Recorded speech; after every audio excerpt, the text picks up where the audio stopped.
For nearly half a minute after beheading, a human head may remain conscious. The eyes can blink, the lips may attempt to form words, and for those fleeting seconds, awareness lingers as life slips away. This haunting interval likely belonged to Anne Boleyn, second wife of Henry VIII, whose fall from grace culminated in one of the most infamous executions in English history. While most historical accounts politely gloss over these grisly details, a closer look reveals something far more unsettling than a single swing of a sword. Anne's execution was not just a physical end, but the climax of a calculated campaign of psychological torment. In Tudor England, death was rarely the punishment alone.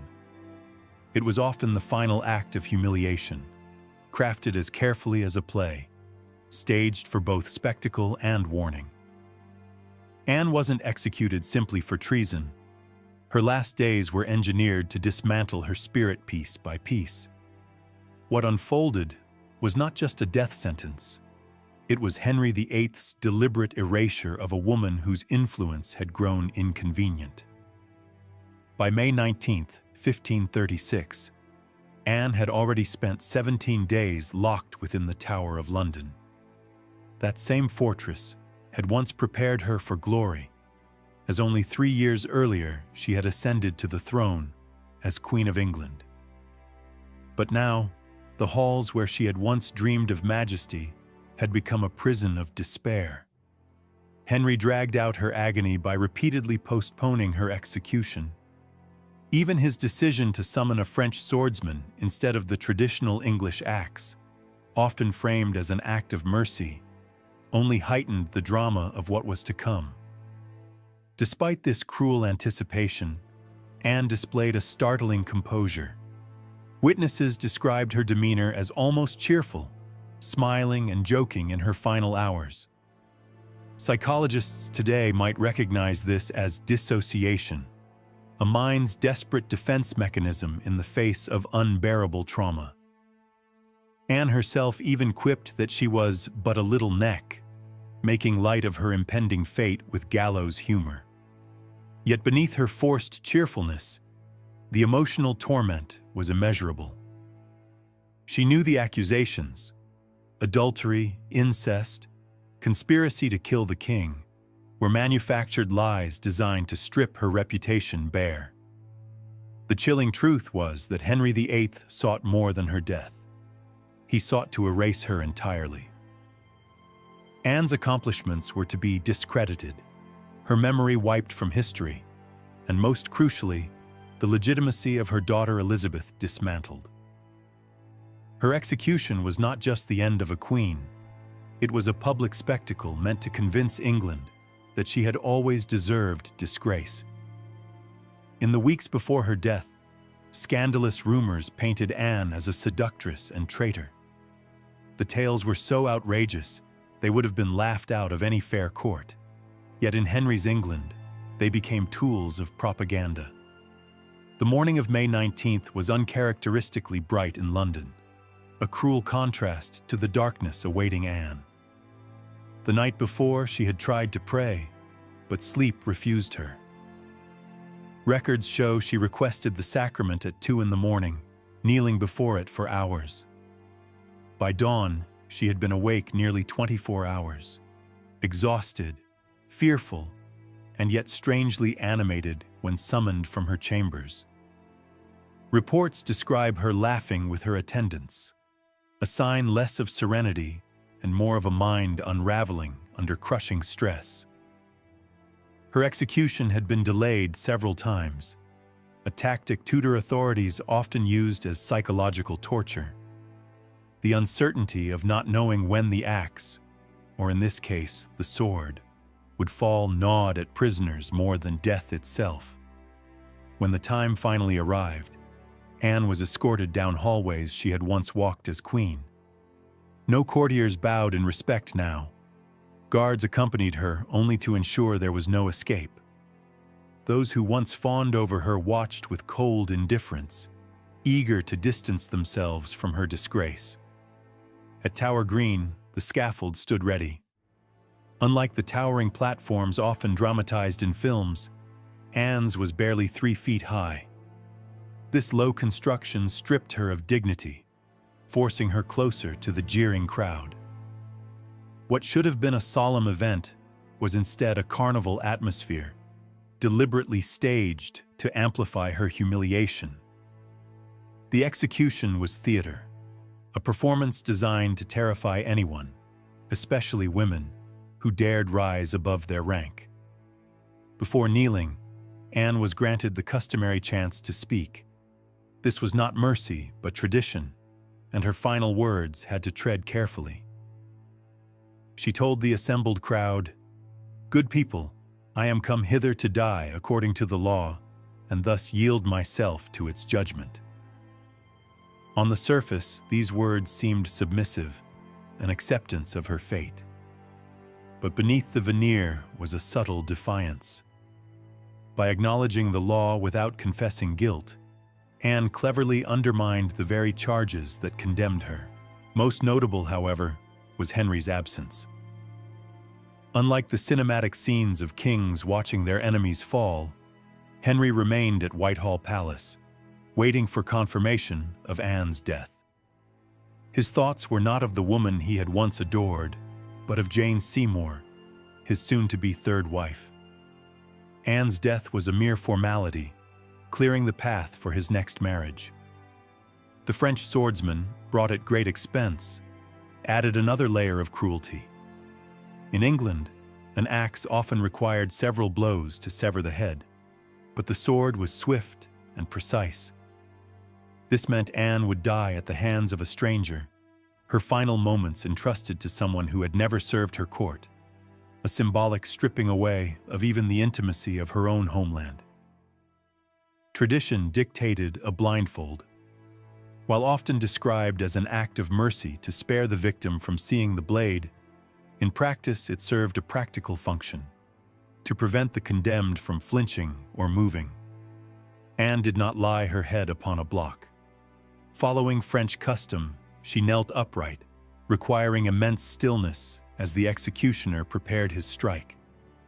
Witnesses claimed her lips moved in prayer, her eyes darting beneath the blindfold, desperately listening for the unseen blade.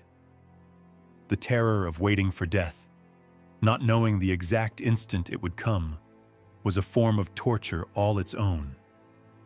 When the blow finally fell, it was remarkably clean. By Tudor standards, hers was a merciful end. One precise stroke severed her head. But the horror was far from over. Witnesses reported that her lips and eyes continued to twitch, as though finishing a prayer interrupted by the blade. For several seconds, her body betrayed the stubborn persistence of life clinging to a dying brain. The grotesque sight caused some onlookers to faint, while others turned away, unable to watch. Yet even in death, Anne was denied dignity. No coffin had been prepared. Overcome with grief, her attendants were forced to find an old chest to hold her head and body. Her remains were buried hastily in the Tower Chapel, with no proper Christian funeral. The Queen of England, once crowned in Westminster Abbey with all the majesty of a royal ceremony, was now discarded in an unmarked grave. But Henry's efforts didn't end with her death. He ordered her portraits destroyed, her symbols erased, and even her name silenced at court. What was staged on the scaffold was only the beginning of a greater violence, the attempted erasure of Anne Boleyn from history itself. The cruelty of Anne Boleyn's execution wasn't confined to the scaffold. Its shadow stretched far beyond her death, reaching into the lives of those who loved her, those forced to serve her in her final hours, and even her young daughter Elizabeth. For the women of her household, her attendants who had shared her joys and sorrows, the horror was unbearable. They were the ones who had to clean her decapitated body, prepare her head for burial, and carry out these tasks in silence, knowing any sign of defiance could endanger their own lives. Some never recovered. Accounts suggest nightmares haunted them for years, and at least one eventually sought refuge in a convent, abandoning court life altogether. The psychological scars of that morning extended throughout Henry's court. The message was unmistakable. If a crowned queen could be destroyed so completely, then no one was safe. Fear became the air that courtiers breathed, a fear so profound that silence became the only survival strategy. And then there was Elizabeth. Not yet 3 years old, she suddenly found herself stripped of her royal status. Declared illegitimate, she was removed from the line of succession. Her small household was dismantled, her attendants dismissed, and her needs ignored. Court documents reveal that the child was left without proper clothing or care, an innocent punished for her mother's downfall. This act of cruelty against a toddler underscored the true brutality of Anne's erasure. It was not enough to destroy the queen. Even her child had to bear the weight of disgrace. Modern retellings of Tudor executions often sanitize what happened. They give us clean images: a noble queen kneeling with dignity, a solemn crowd, and a swift end. But the reality was far uglier. The scaffold was likely soaked with blood from earlier executions, buzzing with flies in the heat of May. And the atmosphere? Not solemn at all, but orchestrated chaos. Supporters of the king were planted in the crowd to cheer, to jeer, to shout accusations. Anne would have walked toward Tower Green hearing insults hurled at her, called a witch, an adulteress, a traitor. Death wasn't considered punishment enough. The true penalty was humiliation. Anne's final speech has often been romanticized, portrayed as a moment of noble defiance. But the truth is more complex. She had to choose her words with impossible caution. Anything that seemed rebellious could endanger Elizabeth's future, or be used to justify even harsher condemnation. And so, she praised the king as a merciful ruler. Not because she believed it, but because she understood that every word she spoke would echo back to Henry. Her last speech wasn't freedom of expression. It was the very opposite. It was a woman silenced even in death, forced to craft her words for survival, even when survival was no longer possible. The French sword that ended Anne's life was itself a symbol of theater. Henry spared no expense, sending for an executioner renowned for his skill. He had practiced on animals to perfect the single, clean stroke that would secure his generous payment. This was no ordinary execution. It was a production. Anne wasn't just condemned. Her death was staged for maximum spectacle, ensuring there would be no messy struggle, no botched swing, no moment that might humanize her. In fact, no English executioner was willing or able to perform the act. Not out of pity for Anne, but because the French technique required special training. The weapon itself was different, a blade honed and balanced for a swift, horizontal cut, unlike the brutal downward chop of an English axe. This detail alone underscores how meticulously Henry curated the drama of Anne's final moments. And then there was the ritual display. After her head was severed, the executioner lifted it high by the hair for all to see. Blood still gushed from the wound, a grotesque symbol of justice fulfilled. The crowd gasped, some fainted, others shouted in approval. In that moment, Anne was transformed from queen to warning. The poet Thomas Wyatt, imprisoned in the Tower at the time, witnessed the execution of a woman he once admired and perhaps even loved. In his writings, he mourned the little neck that had once been adorned with jewels, now severed and displayed as a grim trophy. His verses captured the violent metamorphosis of Anne, from a radiant queen, the center of attention and power, to a lifeless object held aloft for public consumption. Her body was hastily wrapped in linen by her sobbing attendants and shoved into a crude chest, likely one that once held arrows, before being lowered beneath the chapel floor. There was no coffin, no procession, no proper funeral rites. She was buried among other executed nobles, her grave unmarked, her final resting place obscured for centuries. This disgraceful treatment wasn't accidental. It was intentional. Henry wanted her gone not only from life but from memory. To the world, she would become little more than a cautionary tale, her name spoken only with disdain, and in many ways, his plan nearly succeeded. For years after her death, her memory was carefully scrubbed. Painters were ordered to destroy her portraits. Her initials carved into palaces were erased. Those who once spoke her name with reverence now learned to avoid it altogether, lest they draw suspicion or wrath from the king. The violence done to Anne Boleyn was not just physical, it was historical. She was erased, rewritten, diminished. But the cruelty of her death did not end with silence. In the years that followed, Henry's propagandists worked tirelessly to recast her execution as an act of mercy. The skilled swordsman was portrayed not as an expensive showpiece, but as a compassionate choice by a king reluctant to cause his queen pain. The gruesome truth of her final moments was rewritten as a dignified passing. This official narrative, repeated and reinforced, laid the groundwork for centuries of historical distortion. Perhaps the most unsettling detail of all was Henry's behavior afterward. Just one day after Anne's execution, he became formally betrothed to Jane Seymour. Within 2 weeks, they were married in a quiet ceremony at Whitehall Palace. The swiftness of this transition was staggering.